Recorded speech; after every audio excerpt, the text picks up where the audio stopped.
Okay, so in today's video I'll be doing a specials tier list, so like all the transformations, the quirks, etc.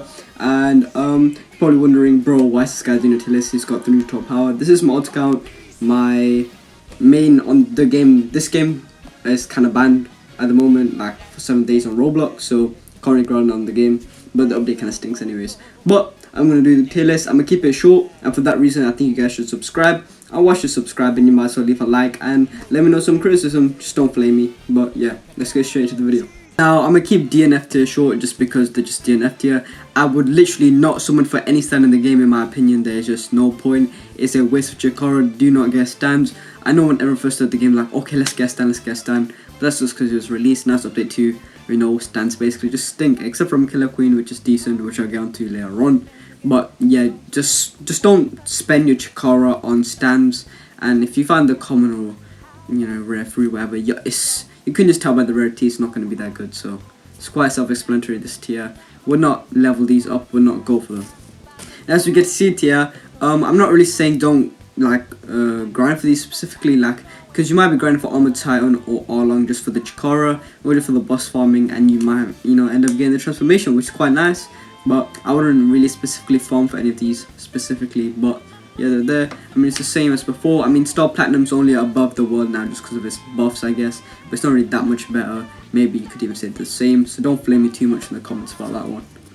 Now we've got in B tier, we've got Killer Queen and the new quirk. Now these are 2 of the new things, the 2 new specials, I mean, in the update. Now maybe you might switch them around too much, but they're basically both kind of stinky in their own way, but they're actually both decent in their own way. So let me talk about first the engine quirk. Now the engine quirk, it has low SPA moves, like they have like low cooldowns, is what I meant to say.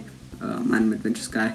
But yeah, they have low cooldowns and they scale off speed. Now their moves are actually quite good, especially with the low cooldown, but the only major problem is the fact that it scales off speed. So like if it scaled off something else, I would have put it higher maybe, but it scales off speed and no one's gonna like specifically grind speed when there's better specials, and you know, there's just no point. But the moves are actually decent, so I'll put it there just for that reason.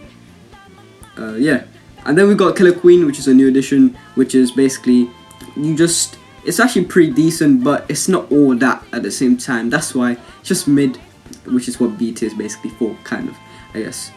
And it's in the middle of B tier because it detonates, like it puts an effect on them and explodes them, and it's just like a bunch of exploded moves. And I'm not saying it's bad, but it's not the specific one I'd be going for the tournament awards, but it is pretty good, but not better than things like a Renegon and stuff. Now this way gets into my opinion, so do not flame me in the comments, but I do think that this placement for A tier is pretty solid. Maybe towards the end it might be a bit mixed up, but I do think that the Golden Ape is actually very very solid and better than Ice Fruit. Now you guys might debate me about it, and the fact that Ice Fruit's better than half hot, half cold, that Gora's better than Explosion, Deku's better than Gora, etc. Some of you guys might say to move up Gora just because you can, you know, AFK farm with Gora a lot, stuff like that. But I just think Deku one for all. If you don't talk about AFK farming, it's definitely better than Gora in my opinion.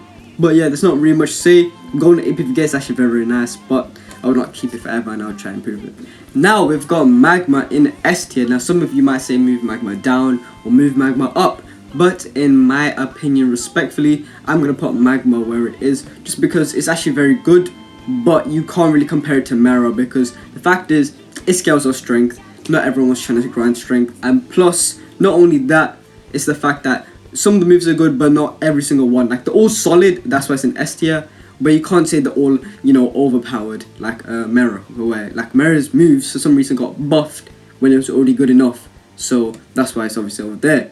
But then, I can't say Magma. I mean, it might be a debate between Magma and Overhaul, and maybe One Tail, but there's no debate between Mera and Magma, definitely, so maybe let me know in the comments about that. But Magma is still a very solid fruit, but I do not think it's worth the grind, but it is a guaranteed fruit, so like, you know, there's a chance you won't get Mera, but I mean, technically you can guarantee Magma. So that's pretty much it. I mean, if you want to let me know anything else, just let me know in the comments, because I mean, Magma does burn damage, and it has some actually pretty good, like, range on the moves, and actually one of them does like solid damage. It's like kind of like Firefly, like for Mera. But yeah, that's pretty much it. Like, comment and subscribe, because I've got this tier list in 5 minutes long. Peace.